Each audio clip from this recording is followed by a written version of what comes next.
إياك نعبد وإياك نستعين.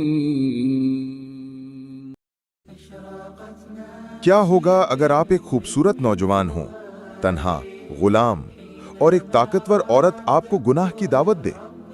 دروازے بند، راستے بند، اور کوئی بچانے والا نہیں۔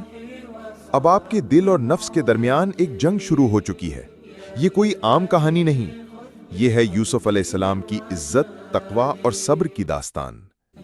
یوسف علیہ السلام کو بچپن میں اپنے ہی بھائیوں نے کنویں میں پھینک دیا، پھر ایک قافلے نے نکالا اور وہ غلام بن کر مصر کے بازاروں میں بیچ دیے گئے۔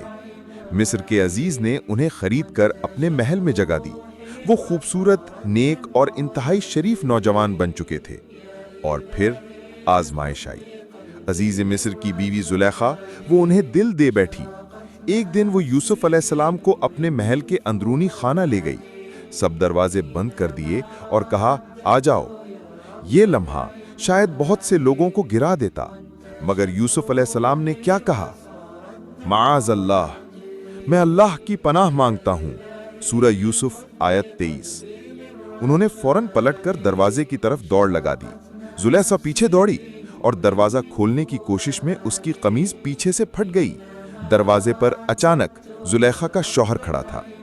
یوسف علیہ السلام کا دل اللہ کی یاد سے آباد تھا۔ نہ دروازے کی بندش، نہ تنہائی، نہ جوانی کا جوش، کچھ بھی ان کو گناہ کی طرف مائل نہ کر سکا۔ کیوں؟ کیونکہ ان کے دل میں اللہ کا خوف، اللہ کی محبت اور اپنی عزت کا شعور تھا۔ جو اللہ سے ڈرتا ہے، اللہ اس کے لیے نجات کا راستہ نکالتا ہے۔ سورہ طلاق آیت 2۔ آج اگر ہم نوجوانوں کو یوسف علیہ السلام جیسا دل دے دیں تو انٹرنیٹ، تنہائی، دعوت گناہ، کوئی بھی چیز ان کا ایمان نہیں چھین سکتی۔ یاد رکھو، دروازے بند ہو سکتے ہیں مگر آسمان کھلا رہتا ہے۔ اللہ سب دیکھ رہا ہے، اور جو یوسف کا رب ہے وہی ہمارا رب ہے۔